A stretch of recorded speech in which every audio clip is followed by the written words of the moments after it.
Hey, brothers and sisters. So, I wanted to talk about something, and this is something a lot of other, so called grace teachers can do too, or, fruit inspectors. Don't ever tell somebody that they never really believed the gospel just because the light of the life they're living. Okay? Now, if they're mixing law and grace, if they're mixing law and grace, or they're just completely law, then they're either in error and they're saved, they're just confused, or they're probably not saved at all because they're focused they think works is gonna, you know, get them right with God. Other than that, if someone says if they believe the death, burial, and resurrection of Jesus Christ,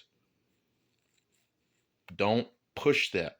Don't push, you know, the fact that God God God's gonna find out whether you really believe or not, or your secret, or no, because then that takes away hope.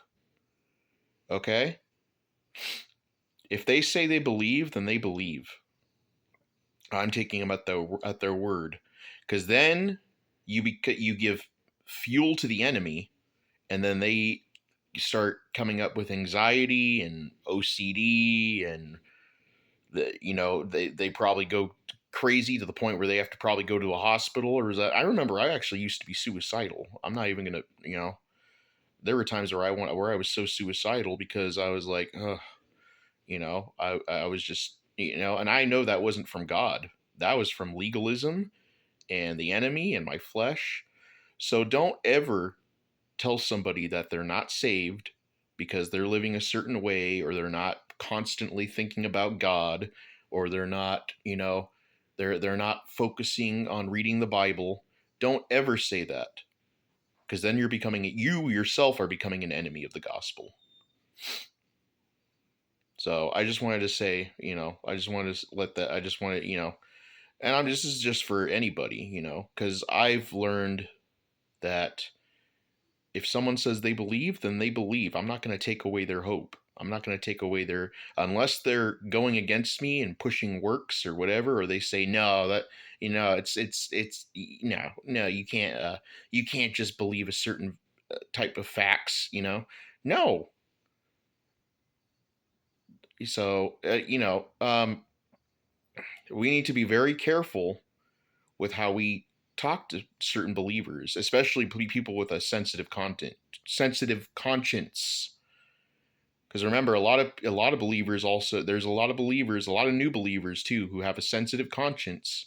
And if you say something that makes them afraid they may have lost their salvation, or they never really believed, or whatever, they never really believed, then you're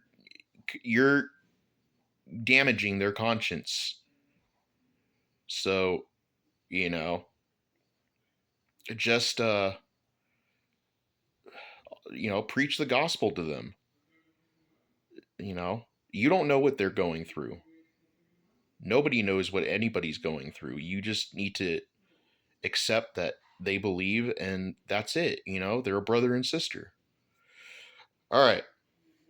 That's all I got to say. Bye.